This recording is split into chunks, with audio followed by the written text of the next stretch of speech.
and welcome. My name is Steve Camara, and it's my pleasure to welcome you to this special edition of Inside Fall River. And today we're going to talk about a very timely subject, which is the holidays and what you can do in a special way for these holidays. There are lots of big box stores, we know that, but there's an opportunity to do something very special this holiday season and to really show your appreciation to your friends and relatives. And that's to buy local art from local artists.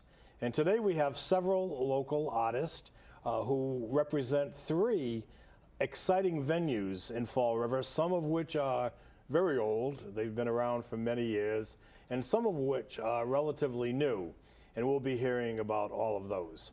So let me introduce my guest first, and I'll begin with, immediately to my right is Maryann Gouart. Maryann will become a fixture here on FRC TV because Maryann is preparing her own show, which, can we say the name yet? I think we can.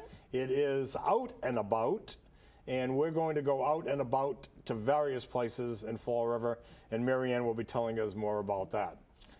Near Maryann, immediately, is representing the Greater Fall River Art Association, is its curator, Sheila Oliveira. Nice. Welcome, Sheila. Hi, Maryann. I've known Sheila for a long time. We were reminiscing a great relationship with her sister back in the day of high school and even junior high school. Next to Sheila is Allison Horvitz. Allison is a painter. And Allison is well known also in Fall River, and the Horvitz family, of course, is a well-known Fall River family. So welcome, Allison. Thank you. Allison is representing One West Street Studios, the newest of the studios in Fall River. And we'll hear more from Allison in a moment. And then finally, the good-looking guy at the other end, and we are the thorns between these wonderful roses. That's Chuck Boucher. Chuck is representing the Narrow Center for the Arts, which is now really a national treasure here in Fall River that has really shown itself for musical talent, but also has some great work on display at its galleries, and also some great work being done at the studios at the Narrow Center for the Arts. So, Chuck, welcome. And Maryann, I'm going to let you begin because Maryann and I toured all of your studios, and I'd like to get some impressions and bring... Well, we had a wonderful day on Saturday. We started out with a nice hearty breakfast, and off we went for a few hours. We started off at the Narrows Center, and we met many of the local artists who were working there.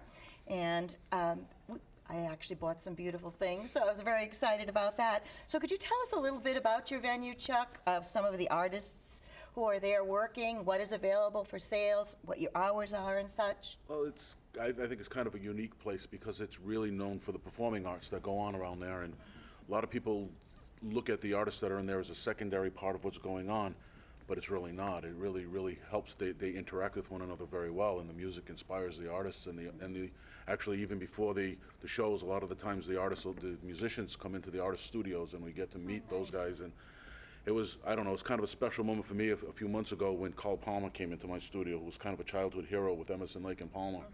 And we sat there, talked for 45 minutes about his artwork and my artwork, and I can't even explain what that felt like.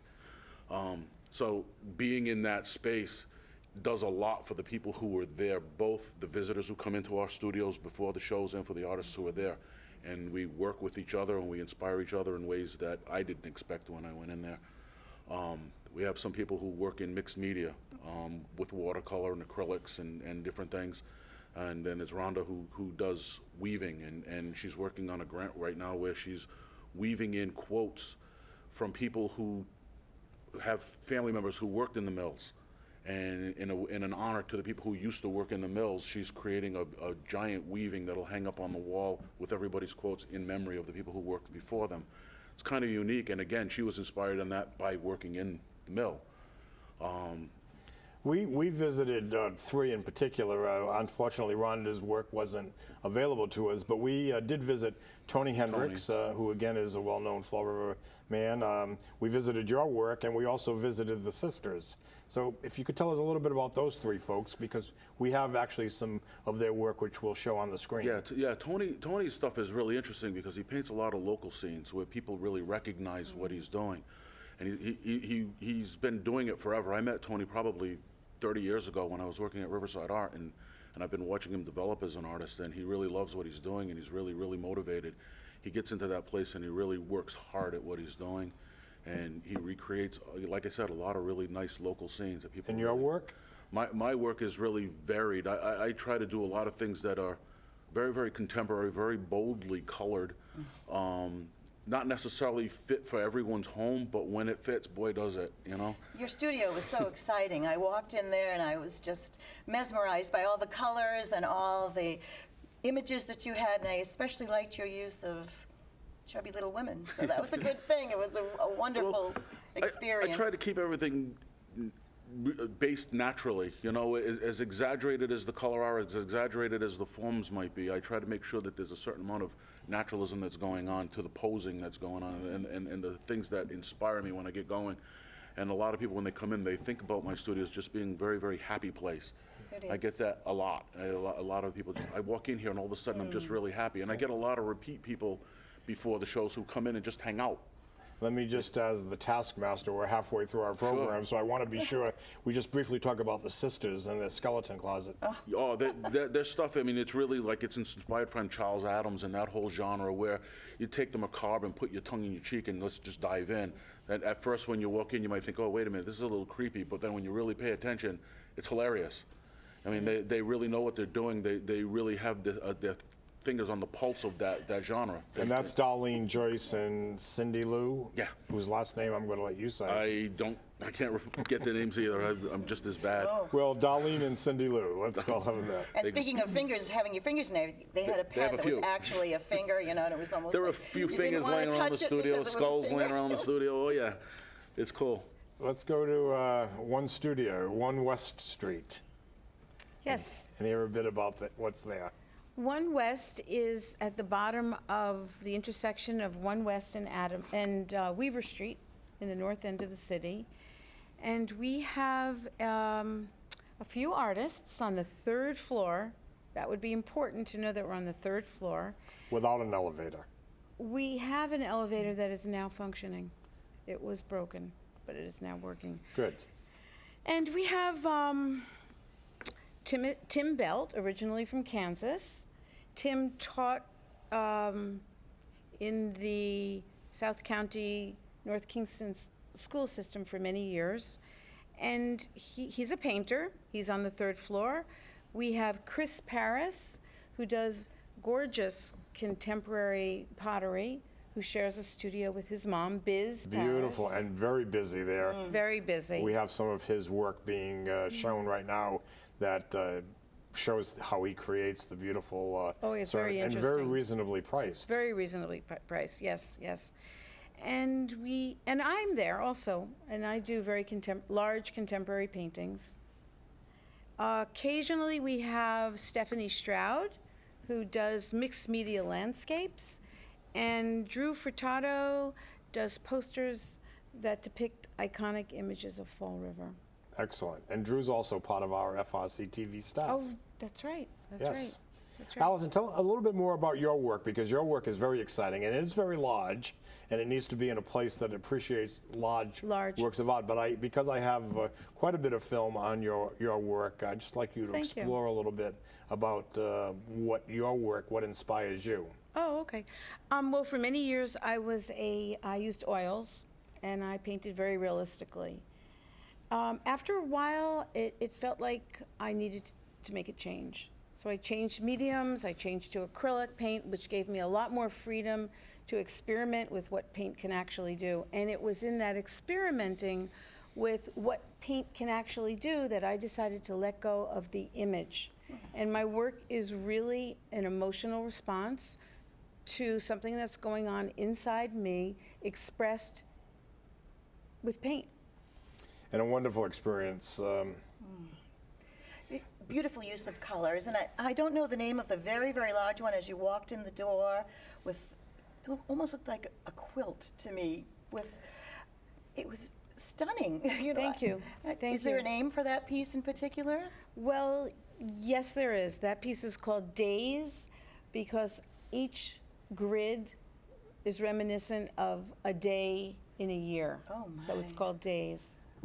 And that painting was in a gallery in Boston during the summer. Although it didn't sell, it attracted a lot of Oh, attention. I'm sure. And the granddaddy of us all is our, not Sheila, the granddaddy of us all is the Greater Fall River Art Association at 80 Belmont Street. And got it. tell us a little bit about that great facility. Well, first of all, we just been recently painted, which is restored the historic mansion, so very happy about that. And we also have resident artists there, so we rent out studio space for working artists, and we're full. So right now, when you walk into the first floor, you have a suite of gallery space, and we have rotating exhibits throughout the year. But on the second and third floors, we have the resident artist studios, myself included in that, and Sharon Owens, who's a basket weaver, maker, and also fiber artist. Joan Lahome is there. She's mixed media. She's quite well known in Fall River and regionally. She would say internationally as well. We have Diane Carnes, who is a digital artist and does, and photographer. She does printing. Then we have Brandon Leica, who is, I believe, a student here at BCC, and a wonderful young man. He does soft pastels and drawing, mostly portraiture. So that is on the second floor. I hope I didn't myself. I'm a photographer, also digital artist, designer, and I've recently started doing quilting, textiles. On the third floor, we have Tiago Fanato, who's an oil painter. I think mostly everyone knows Tiago. And president. And of he's our association. president, right. And, you know, his work is displayed. He also has classes on the third floor, beautiful studio space. Al Lima is a new resident artist. And we just, and unfortunately I do not remember her name, but she is a jeweler. And all these people will have their studios open for the holidays during our regular business hours. What are generally the business hours of the Art Association? Friday, Saturday, and Sunday from 1 to 4. Excellent. I don't know if we'll extend that for the holiday season. We might. We had a lovely time because you had the extra beautiful treat of the fado singer when we went there. Oh, So yeah. we were able to hear that and to see the beautiful art, and it was such a wonderful combination. I'm so glad you enjoyed it. Yeah, it was special. It was a great day, and there was great food out at all of these venues. So we encourage those of you at home to think about gifts for the holidays and think about local artists. We're going to have contact information. I want to thank Maryann for sharing this time with us. We are just about through, so once again, thank you to the artists of Fall River who are Thank you. really brightening our city with wonderful color, and we appreciate it so very much. And we look forward to the next edition of Inside Fall River. Thank you for joining us. Welcome back to the special edition of Inside Fall River. Today we focus on artists and what local artists bring to the community, and also we encourage you, as you think about the holiday season that's upcoming, buy local art. Support our local artists and give a gift that will last for generations to come. Certainly anyone receiving a gift from a local artist will treasure it, as I say, for generations to come. It's my pleasure to welcome back Maryann Gouart. Maryann will be soon emceeing, hosting her own show, which is in, what is it called? What is it called, Maryann? It's called Out and About. Out and About. Because I'm going to be out and about in the community for arts and theater and music events. And also, I do want to mention, because we, in our earlier segment, where we were focusing on local artists, that we failed to mention David Mello. David is the children's librarian, and he has some masks that are on display and available during this holiday season. So also think about David Mello if you'd like to bring home a mask for the holiday season. Today we have a focus on the Fall River Historical Society And representing the Historical Society as its organizer of this special event is Timothy Belt. And Timothy, welcome to this edition of Inside Fall River. I'm going to have Maryann, who also serves as Mrs. Claus, I might say. The delightful Mrs. Claus. Yes, and Yes, she's that's going to true. take it from here. Mrs. Claus? Hi, Tim. Well, I've been a docent at the Historical Society for 5 years, and during those 5 years, there's an annual event, which is a palette presentation by painters as a fundraiser for the organization. I'm wondering, is that when it started 5 years ago? Has it grown every year? How many artists do you have? What's the process if anyone in our audience would like to buy one of these palettes from your group? Well, it did start 5 years ago. I was not involved with it right at the beginning, but I sort of joined on the team, and it was a very successful idea from the beginning. It's called the Palette Pictures Exhibition because originally the first year, the artists that volunteered to create artwork created it on a wooden palette. I remember that. And which was quite unique. We try to change the size a little bit every year so that there's some variety. It's a wonderful assortment of artwork from local and regional artists. We have painters, sculptors, fiber artists, jewelry designers, potters, photographers. So there's quite an assortment as part of this show, and it is not only, well, it happens during the holiday season at the Historical Society, which you know is quite an incredible time. Beautiful, beautiful and time. has become a destination during the holiday season for a lot of people in southern New England. And the Palette Pictures exhibition is very popular too. It not only serves as an exhibition, it is also a silent auction during that time period so that you can buy the artwork. Actually this year it opens on Saturday, November 23rd, and the bidding closes in time. I can't give you the exact day, but it closes in time to that they could become holiday gifts. So it always is set up so that they can be gifts if that's what you like. And so far this year we have, as of today, we have 49 artists, I believe, and 54 pieces. And as of today, we also have several more people that are interested in taking part. Wonderful. So if someone was interested, they could contact the Fall River Historical Society and find out more information there. And they would eventually contact me. I know when I or take one of the others. visitors in the room, they're intrigued, of course, by all the artwork, but they're also intrigued with the way they're displayed because they're generally displayed on green trees that look like they've been just left out in the forest, snow on the branches, and then in between are interspersed the art pieces with little decorations of paint tubes and paint brushes and such. And I love it at that time of year when I can say to people, this is what our local artist community is doing. Here are some samples, and you're able to bid on these and take one home eventually. If you have the highest bid and have a beautiful representative of what our area is at doing. very reasonable prices. Very too. reasonable, because the bidding starts sometimes even at $20. I've seen some pieces. Sometimes, yes, it depends that on the low, piece you know, and the of the artist. new artists who aren't sure. I don't think of how much to price their pieces.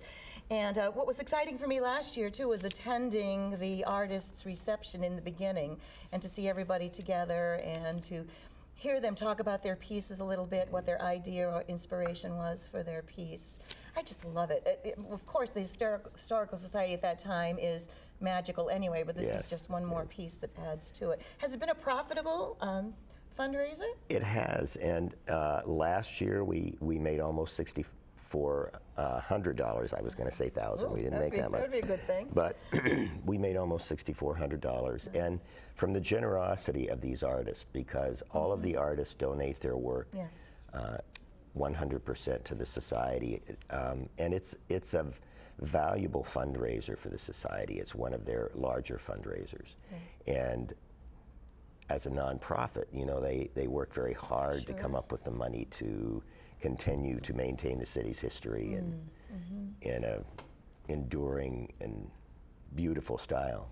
I'm always impressed at how fearless the curators are in planning their fundraisers.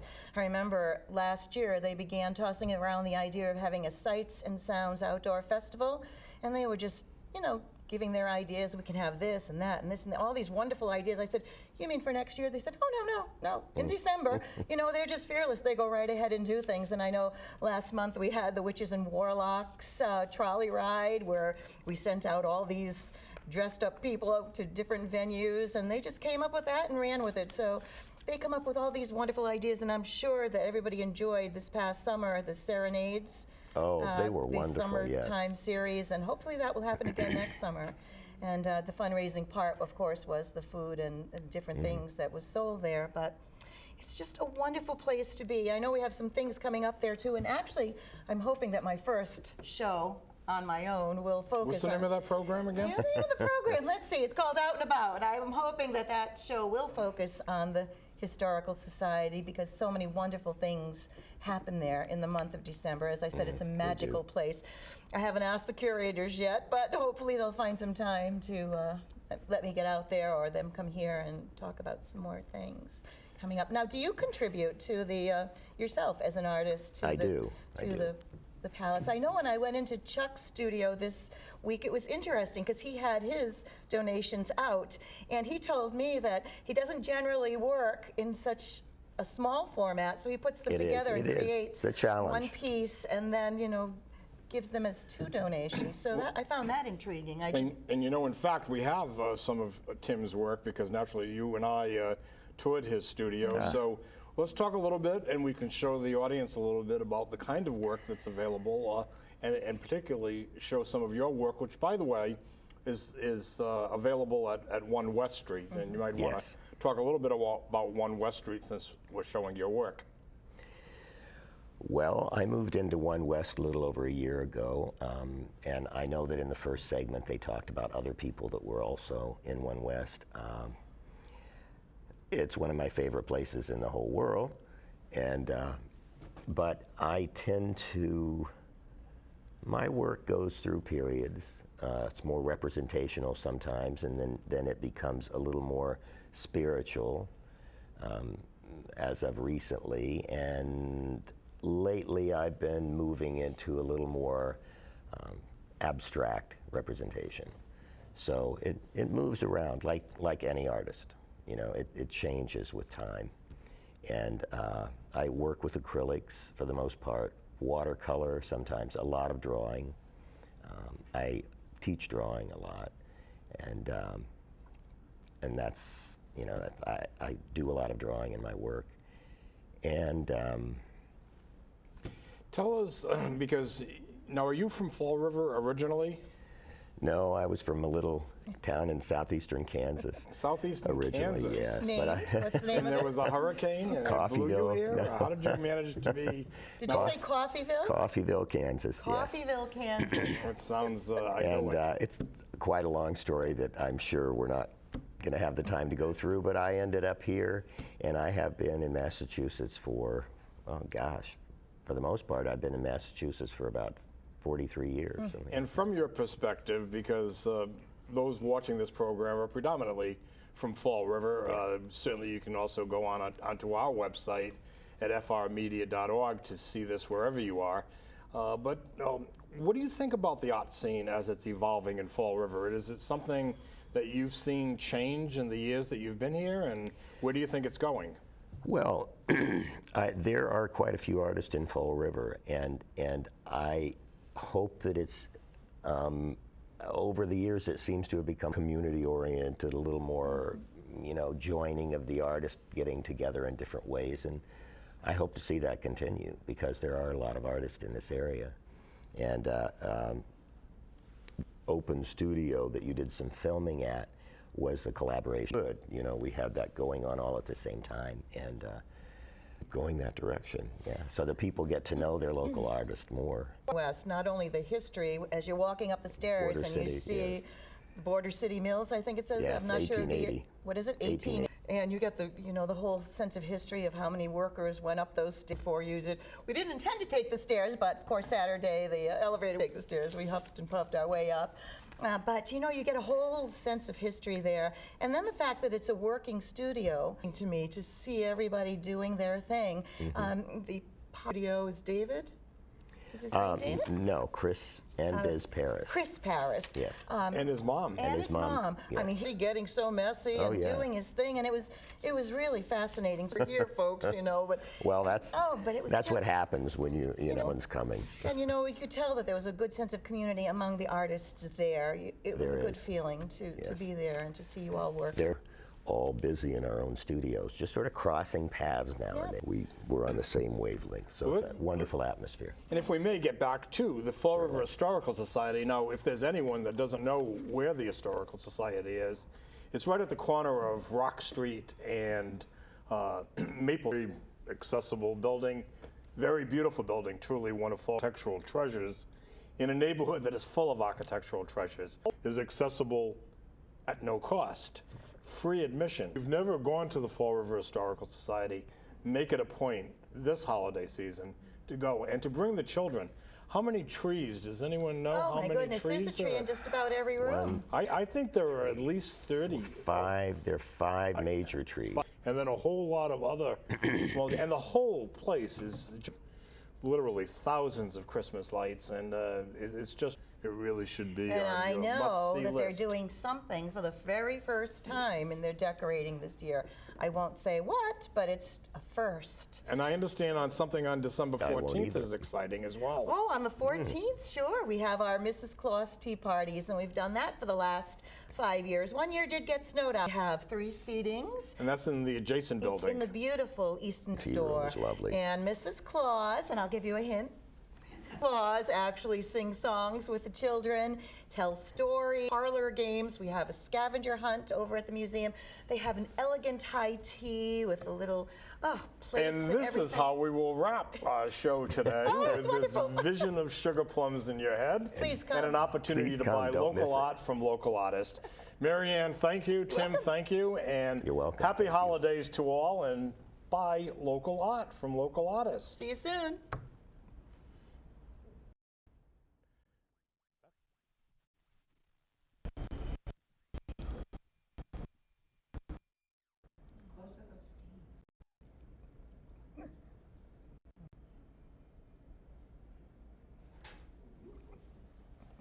Welcome back.